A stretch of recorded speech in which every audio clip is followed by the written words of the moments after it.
సరైన ప్రాపర్టీని ఎంచుకోవడంలో తికమక పడుతున్నారా? ఇక ఆ కన్ఫ్యూజన్ వద్దు. అపార్ట్మెంట్లు, విల్లాలు, ప్లాట్లు మీకు కావలసినవన్నీ ఒకే చోట.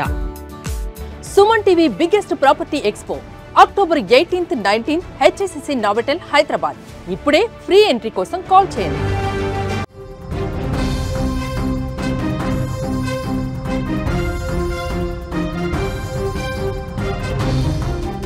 నిజామాబాద్లో దారుణం జరిగింది. కట్టుకున్న భార్య గొంతు కోసి అతి కిరాతకంగా చంపాడు భర్త. ఆ తర్వాత ఎందుకు చంపానో కూడా కూర్చొని అక్కడ ఒక వీడియోను కూడా రిలీజ్ చేశాడు.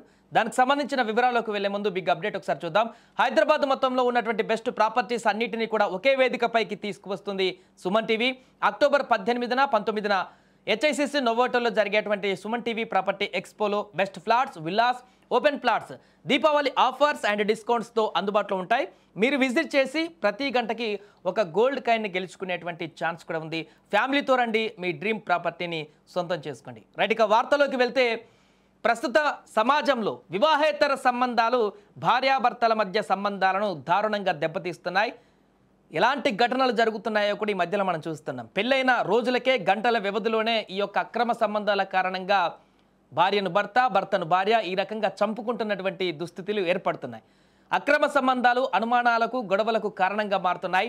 అంతేకాదు ఒక్కోసారి దారుణమైనటువంటి హత్యలకు కూడా దారితీస్తున్నాయి. ముఖ్యంగా కుటుంబ బంధాలను, ఇద్దరు వ్యక్తుల జీవితాలనే కాక పిల్లల భవిష్యత్తును కూడా నాశనం చేస్తున్నాయి. అలాంటి భయంకరమైనటువంటి ఘటన తాజాగా నిజామాబాద్ జిల్లా ఆర్మూర్ పట్టణంలో జరిగింది. ఒక వివాహేతర సంబంధం కారణంగా ఒక నిండు ప్రాణం బలైపోయింది.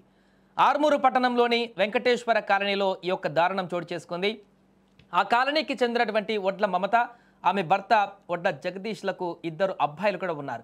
అంత బాగానే ఉంది అనుకుంటున్నటువంటి సమయంలోనే భార్య మమతకు వేరొకరితో అక్రమ సంబంధం ఉందని భర్త జగదీష్ అనుమానించాడు. ఈ అనుమానం వారిద్దరి మధ్య పెనుభూతంగా మారింది, పెద్ద గొడవలకు దారితీసింది. భార్యాభర్తల మధ్య రోజురోజుకు దూరం పెరిగి ఘర్షణలు మొదలయ్యాయి. నిజానికి ఈ దంపతుల మధ్య గొడవల విషయంలో పోలీస్ స్టేషన్ వరకు కూడా వెళ్ళారు వీళ్ళంతా. కౌన్సిలింగ్ కూడా జరిగిందంట అక్కడ. నిన్న ఉదయమే పోలీసులు వారికి కౌన్సిలింగ్ కూడా ఇచ్చారు.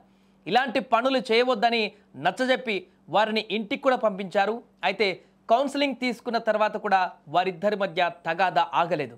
ఇంటికి రాగానే మళ్ళీ ఇద్దరు గొడవ పడ్డారు. ఈ గొడవలోనే తీవ్ర కోపానికి గురైనటువంటి భర్త జగదీష్ కత్తితో తన భార్య మమత గొంతు కోశాడు. దాంతో మమత అక్కడికక్కడే మృతి చెందింది. ఆ తర్వాత భర్త ఎందుకు చంపానో కూడా ఒక వీడియోలో వెల్లడించారు. ఒకసారి ఆ వీడియో చూద్దాం. భర్త ఏం మాట్లాడాడో హత్య తర్వాత. 40 సంవత్సరం బతుకున్నా మంచిగున్నా. ఇవాళ చుక్కలు చూపించి 2 నెలల నుంచి చుక్కలు చూపించింది. ఆ బండి ఉంది కదా వెనక బ్లూ పడగొట్టిన అది ఉంచుకున్నది, అది ఆడికి ఉంచుకున్నది. ఇదే ఊరు ఆర్మూరు. ఆడి తిరిగి వేరే మీద కేసు ఆపిస్తే ఆడు మా తారుమారై మా మీద కాంప్రమైజ్ పిల్లలు జోలికిపోవద్దు, ఈమె జోలికిపోవద్దు, ఎందుకు వెళ్ళొద్దు, 8 సంవత్సరం పిల్లలు అయినాక పోవాలా, వీళ్ళు పెద్ద అయినాక పోవాలా, అది నాకు న్యాయం అట.